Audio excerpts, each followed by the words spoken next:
the arrest or delivery of the custody of a person subject to ICC jurisdiction, we will respond. Executive Secretary Lucas Bersamin inungkat ang issue ng ICC kay former President Duterte. Matapos magulantang ang Malacanang sa inilabas ni FPRRD na anomalya sa BICAM report na naging usap-usapan ngayon sa social media, ay naghugas kamay nga ang Executive Secretary ni PBBM na si Lucas Bersamin at sinabing walang kinalaman rito ang Office of the President sa mga nangyayaring blankong items sa BICAM report. Matatandaan natin na naunang magbigay ng komento rito si Bersamin ilang araw matapos itong mag-viral sa social media. Sabi pa nito na hindi blanco ang General Appropriation Act na nilagdaan ni PBBM, ngayon ay tila taliwas ang kanyang mga pinagsasabi dahil hindi naman ang tinutukoy ni FPRRD kung hindi ang BICAM report. Marami tuloy ang napaisip na naging overreact ang Malacanang. Samantala sinabi naman ni ES Lucas Bersamin na makikipagtulungan ito sa ICC kung sakaling maaksyonan ng International Criminal Court ang mga EJK ng nakaraang administrasyon. Dagdag pa ni Bersamin na may benepisyo raw ito sa ating bansa kung makikipagtulungan tayo sa Interpol. Kung sakaling humingi ng request ang Interpol na hulihin na si former President Duterte, hindi raw mag-aatubiling makipagtulungan ang administrasyon sa Interpol para mahuli kaagad si Duterte. Sinigundahan naman ito ni DOJ Secretary Crispin Remulla na meron ng nagaganap na ugnayan ang ICC at Interpol upang makapaghanda sa mga gagawing hakbang laban rito. Samantala marami naman ang nababahala sa mga ginagawang panggigipit ng administrasyong Marcos sa mga Duterte. Marahil raw ginagamit nila ang ICC upang makapaghigante sa mga inilabas na pasabog ni FPRRD na naging viral sa bansa. Pinatatahimik umano ng mga nasa pwesto ang mga taong naglalabas ng katotohanan patungkol sa mga issue sa ating bansa na dapat malaman ng mga mamamayan. Sabi pa ng isang netizens, huwag na ilihis ang issue ngayon, may pa-ICC pa kayong nalalalaman paulit-ulit na lang. Samantalang booking na ang nakawan dyan sa BICAM Conference Budget Report.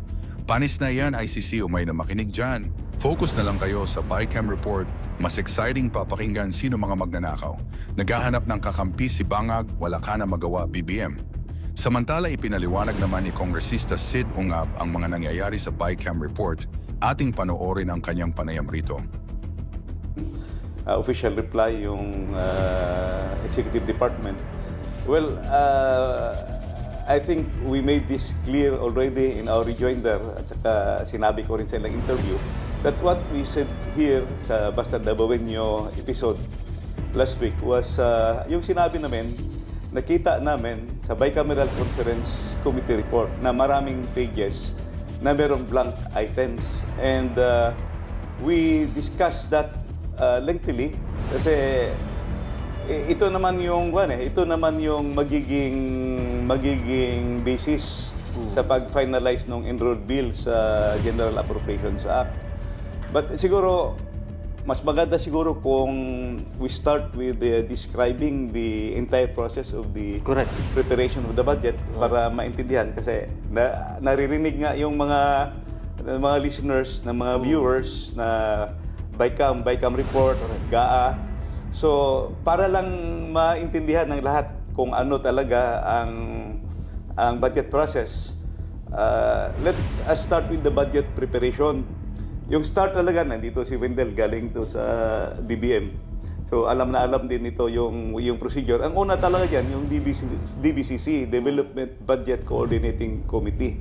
It is composed by, of course, DBM, Department of Finance, NEDA, saka Central Bank, kasama dyan. Sila yung nagsiset ng development goals. Kasi lahat naman yung ating ginagawa sa budget, naka-base yan sa Philippine Development Plan. So, meron kang Philippine Development Plan, meron ka ring medium-term development plan. Then, magtawag na ng budget call yung DBM. Yung individual agencies magpipresent yun ng kanya-kanyang budget doon sa DBM. So, they defend it sa DBM. So, pag nakumpleto na yung lahat ng agencies, co-consolidate ng DBM yon, assisted by, of course, nandiyan yung may economic team to review, gagawa na sila nung budget proposal. Yung budget proposal nila, consolidated into what we call the National Expenditure Program. Yung National Expenditure Program na yan, usually that's submitted by the President to Congress, particularly the lower house, 30 days, within 30 days after the opening of session of Congress. Yung para madali matandaan, within 30 days after the SONA, kasi pag SONA, nandiyan yung Presidente, sinasubmit yung budget. So, President submits the budget to the House of Representatives, usually the Speaker and the Secretary General receive that, then i-schedule yan for first reading. Yun yung tinatawag na first reading. First reading, i-refer yan ng Committee on Rules doon sa Committee on Appropriations. Yung Committee on Appropriations, yun yung in charge sa budget.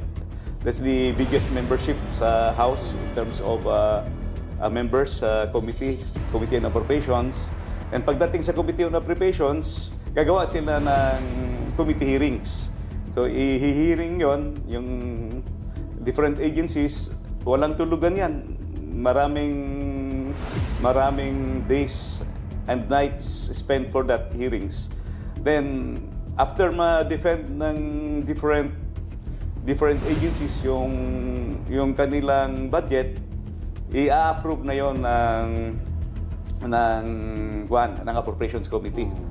Then, yung Appropriations Committee, yun present na naman. Sila na naman ang mag-defend doon sa plenary.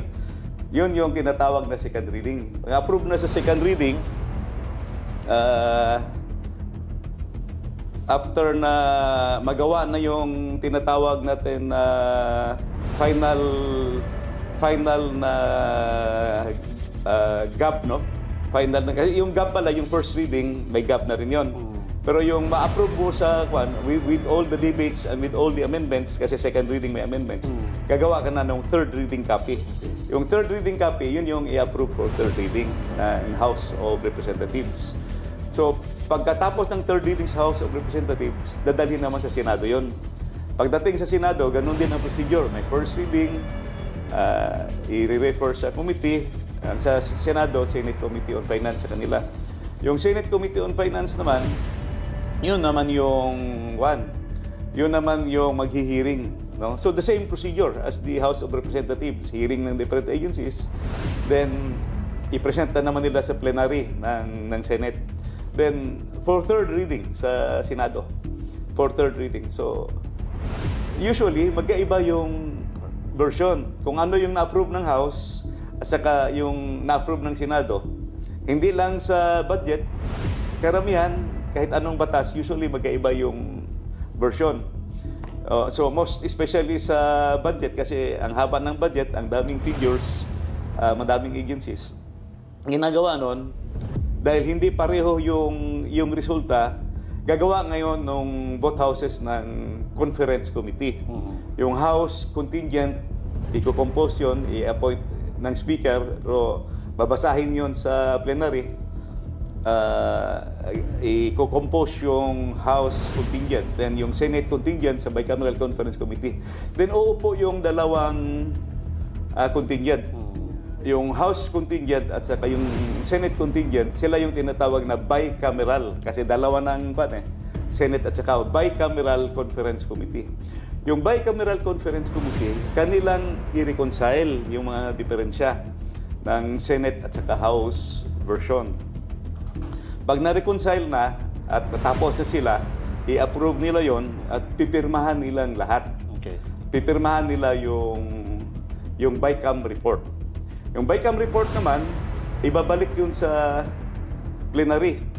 Yung plenary naman, mag-ratify. So kung ano yung napirmahan na Bicameral Conference Committee, ratified by the plenary. So hindi mo na pwedeng baguhin yun kasi ratified by the plenary. Yung ratified version ng plenary ng BICAM report, yun yung maging basis ng tinatawag na enrolled bill. Kasi yung enrolled bill naman yun, yung pag napirmahan na ng Presidente, yun yung tinatawag na General Appropriations Act. Yeah. That's why, i-emphasize natin, importante yung produkto or Bicameral Conference Committee report because that reconciles. Correct. So ang issue ngayon, bakit napirmahan na may mablangko yung Bicameral Conference Committee report? Ang next issue, bakit nagkaroon ng figures sa GAA? Kasi blanco yung in-approve na BICAM eh. Kita naman natin. Kita natin sa Bicameral Conference Committee report that there are 13 pages with 28 blank items. Then yung blank items na yon, magtataka ka, pagdating sa GAA, walang blank items. Wherein, yun naman ang na-agree nila, di ba? Na-agree na version. So, question, who filled in those blanks? Yun ang tanong. Kasi the legislative mill or legislative process stops in the ratification of the BICAM report. So after the BICAM report, tapos na yung trabaho ng legislation. Pupunta na yon sa presidente for signature. So whoever did that may have or could have usurped the power of Congress because only Congress is authorized to appropriate funds. Correct.